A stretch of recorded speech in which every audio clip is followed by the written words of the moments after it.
Hi guys, कैसे हैं आप लोग? कैसे तैयारियां हैं एग्जाम की प्रिपरेशन ऑन हाई होनी चाहिए क्योंकि अब पेपर्स डेफिनेटली आने वाले हैं और अब तैयारी भी ऑन टिप होनी चाहिए आपकी। तो यहाँ से शुरू करते हैं, आज से डिस्कस करें वो क्वेश्चन जो हमें प्रिपेयर करने के लिए पेडागॉजी ऑफ इंग्लिश के लिए। हाँ, pedagogy English, teaching of English concept किसी भी यूनिवर्सिटी का डजंट मैटर, वेदर सीआरएसयू हो, सीसीएसयू और चौधरी चरण सिंह की बात करें, कुरुक्षेत्र की बात करूँ या नहीं सर ये तो एमयू की बात की जाए तो सारे के सारे टॉपिक यहाँ आने वाले हैं।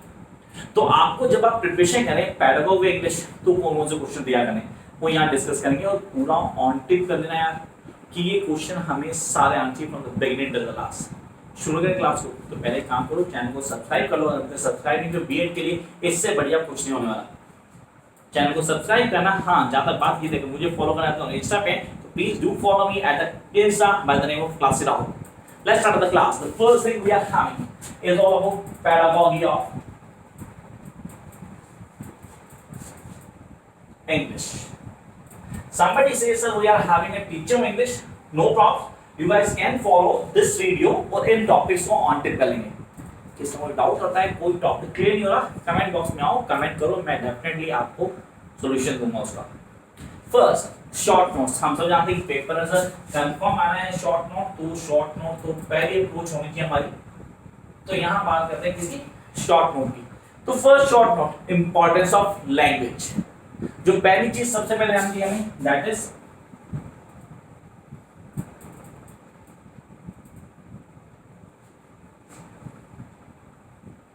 Importance of language. इसको ऑन टिप कर लेना है, ये पेपर में कंफर्म मिलेगा कहीं ना कहीं किसी न किसी फॉर्म में।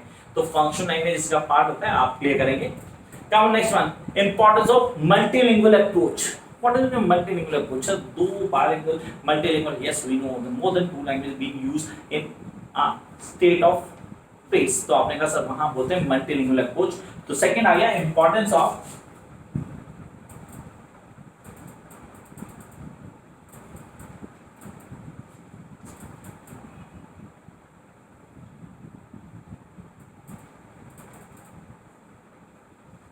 Importance of multilingual approach. तो फर्स्ट टू हमने कहा शॉर्ट नोट्स की बात की, तो first two topic importance of language, second importance of multilingual approach. Come up to the third one, difference between method and approach. So method और approach में क्या फर्क होता है उसको बताना है आपने। तो थर्ड पे आ गए हम, that is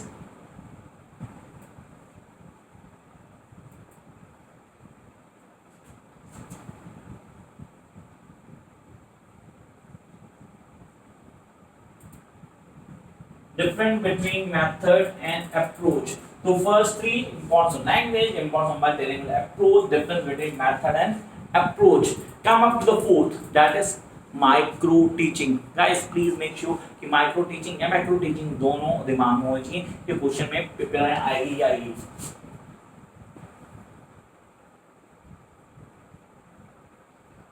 Micro teaching. Jump to the next part, that is audio video aids.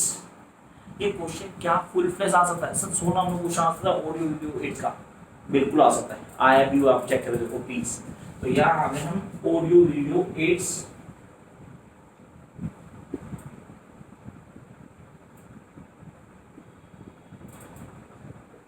Come up to the sixth point, that is film strips. बच्चे देखते भी इस टॉपिक को कह रहे हैं ये नहीं करना, अरे ये कंफर्म आएगा पेपर में, इसको क्लियर करना जरूर। फिल्म स्ट्रिप्स,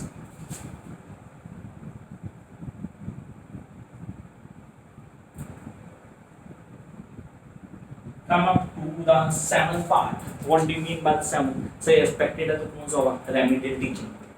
कौन सा रेमेडियल टीचिंग यार? कौन बच्चों के लिए सर जिनको समझ नहीं आता ना वो टीचर अलग से क्लास देता है, समझाने की कोशिश करता है, वो एक्स्ट्रा टाइम दे रहा होता है, that is remedial teaching. Remedy कहते हैं ढूंढो कोई, that is remedial. Remedial teaching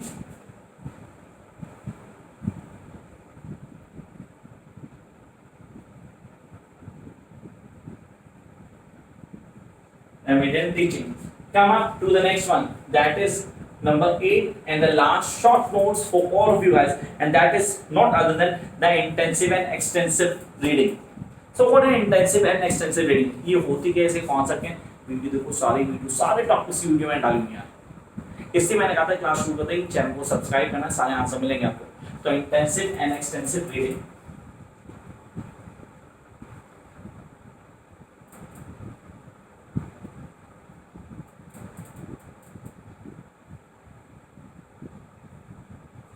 तो यहाँ हो गया हमारा इंटेंसिव और एक्सटेंसिव रीडिंग, जिसको हमें क्लियर करना था। तो ये थे हमारे शॉर्ट नोट जो प्रिपेयर करने for this particular paper. I hope आप लोग लिख लिए होंगे, नहीं लिखे तो प्लीज एक स्क्रीनशॉट ले लो यार, ताकि जब मैं आगे क्वेश्चन लिखवाना शुरू करूँ तो आपको कोई दिक्कत ना हो। अब आते हैं आगे। अब बात की जाए मेन क्वेश्चन की, तो सर सिर्फ 4 क्वेश्चन और करने हैं। 4 के लिए मैं आपको 12 क्वेश्चन दे रहा हूँ। हर यूनिट से 3 क्वेश्चन, सिर्फ 3 क्वेश्चन एक यूनिट से, ज्यादा क्वेश्चन नहीं दे रहा। तो आपको ये प्रिपेयर करना है। अब इनको कैसे करते हो, करने का तरीका क्या है, किन चीजों को हाईलाइट करना है, क्या लिखने की जरूरत है, it's all up to you guys. Whether you want to write down और नॉट, इंटरेस्ट आपके। मैं शुरू कर देता हूँ, बाकी बाद में देखेंगे कि किन चीजों को हमें क्लियर करना है और किन को छोड़ना है।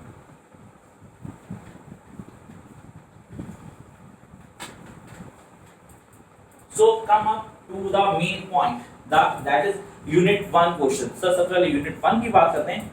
What are the aims and objectives of teaching English at schools? पहला unit 1 से आपने लिखना है, प्लीज लिख लो यार, बोर्ड में क्लीन कर दे, अच्छा लगे लिखवाने का बोर्ड पे, आपको प्लीज खुद लिखेंगे, यहाँ बोल रहा हूँ आप प्लीज लिखें।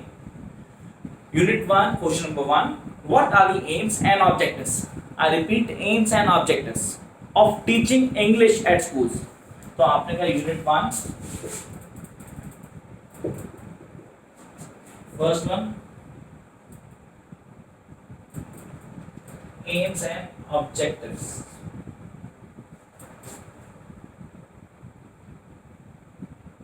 of teaching English। This is aims and objectives of teaching English at schools। First point, how can these be realized?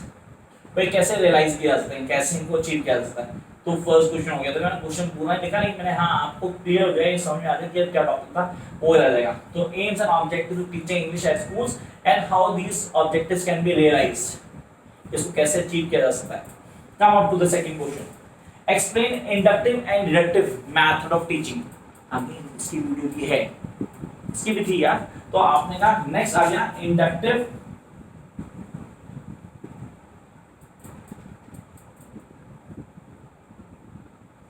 and deductive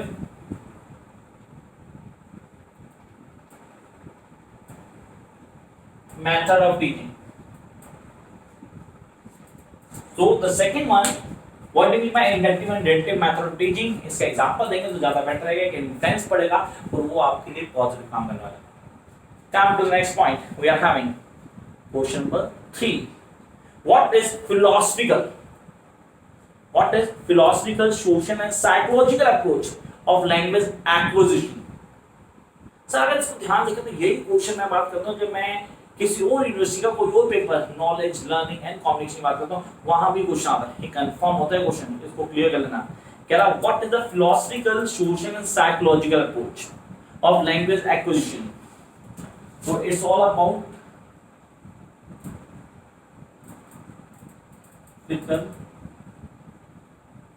social and psychological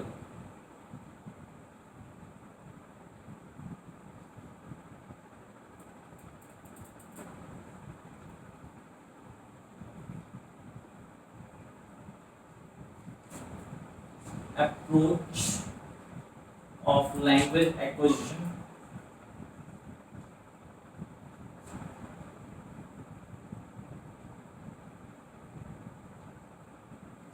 तो ये थे first 3 question from the unit 1। Unit 1 के पहले 3 question जो आप लोगों ने कौन सी, sir aims and objective teaching हो गया, इंडक्टिव डिडक्टिव मेथड आ गया, philosophical, social, psychological approach of language acquisition. So these all are come from the unit 1। तो ये यूनिट 1 कंप्लीट। जब करते हैं किस पे, यूनिट 2 पे आते हैं, टाइम नहीं ज्यादा। तो यूनिट 2 की बात की जाती है, तो यहाँ आ गए हम यूनिट 2 पे। First question, what do you understand by bilingual method of teaching? What do you understand by the bilingual method of teaching English? तो first आ गया हमारा, that is bilingual method of teaching English।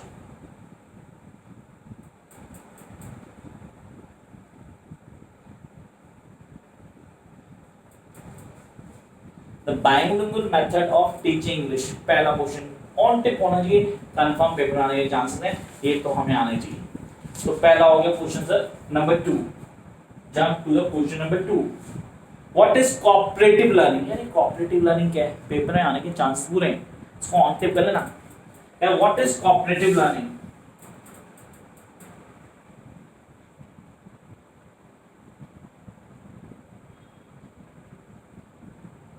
First, what is cooperative learning? How does it help making teaching learning effective? वो ये कैसे teaching learning को effective करती है? तो आपने कहा इफेक्टिवली, जो हमें क्लियर होनी चाहिए। पहला आ गया what is cooperative learning, question का फर्स्ट पार्ट था, and how does it make teaching learning effective. Second question, jump to the third question of unit 2। And the question is, what do you understand by structure? Structure क्या होता है, इसको clear करना है। And how will you select the grade and structure of teaching at secondary level? तो structure क्या है,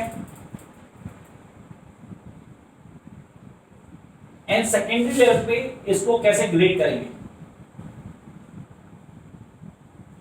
How would you grade this on the secondary level? I repeat the question.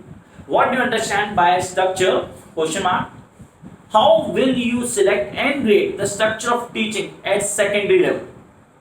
So guys, ये तो हो गई first units.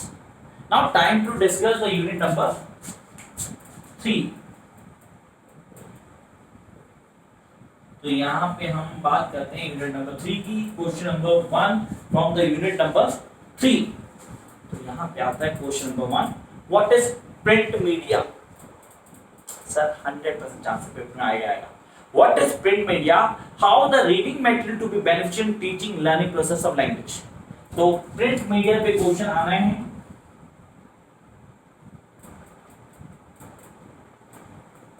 पूरा define करना आपने, व्हाट इज प्रिंट मीडिया, पूरा करते हैं क्वेश्चन को। How the reading material be beneficial? जब रीडिंग मटेरियल हमारे पास होता है तो डेफिनेटली बेनिफिशियल तो रहता ही है in the teaching learning process of English language. Come up to question number 2. How can a teacher make improvement in pronunciation of his students? How would somebody try to improve your pronunciation, the way you speak the certain word? Everybody have a different accent. People, those people living in that area, dialect बोलते हैं, register बोलते हैं, and dialect too. ये सब हमारे पास है, तो हम इसको कैसे क्लियर करते हैं? टीचर का क्या रोल है वो आपको क्लियर करना है। Role of teacher, that is the role of teacher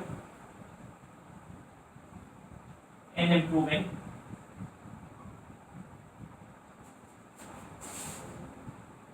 pronunciation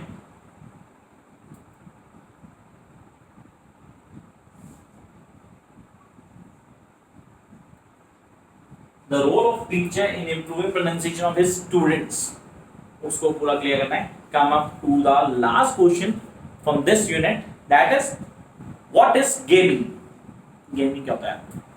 What is gaming? Discuss its importance and significance as a teaching strategy. Teaching strategy में इसका क्या रोल है? तो आपने कहा gaming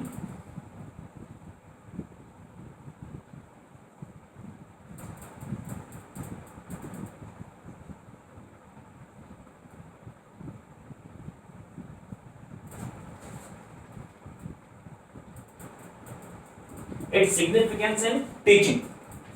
तो ये हो गए 3 question from the third unit. अभी तक क्वेश्चन सारे क्लियर होंगे, आपको पता है कि कौन से क्वेश्चन को करना है, कैसे करना है, करने के तरीके क्या होगा। आंसर नहीं मिल रहा है कमेंट बॉक्स में, सारे ऑलरेडी हैं इस चैनल पे। Then come up to unit number 4, the last unit we are having, unit 4। The first question, what are the essentials of good handwriting? तो sir it's all about handwriting, यहां तो मेरे को जरूरत है इसकी।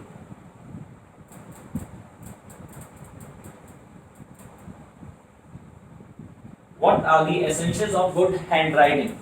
Yes, the importance of good handwriting, and then how will you proceed to improve the writing of your students? आप अपने स्टूडेंट्स की राइटिंग को कैसे इंप्रूव करेंगे? ये आंसर मेरे पे अप्लाई नहीं करता है, प्लीज मेरी राइटिंग अच्छी नहीं है। Come out next question, question number 2 from the 4th unit, define evaluation. This is really the most expected one. What is evaluation?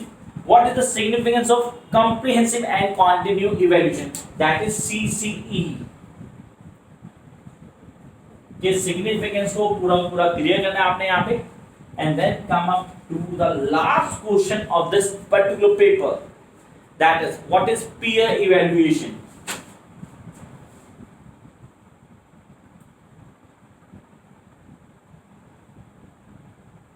Yes, you guys need to know what is peer evaluation and discuss the importance of peer evaluation process. इस पूरे process की importance को highlight करना है. तो ये थे वो क्वेश्चन जो आप लोगों को प्रिपेयर करने हैं वो पैराम ऑफ इंग्लिश और टीचिंग ऑफ इंग्लिश के लिए. तो आई होप गाइस कि आप लोग पूरा फॉलो करेंगे.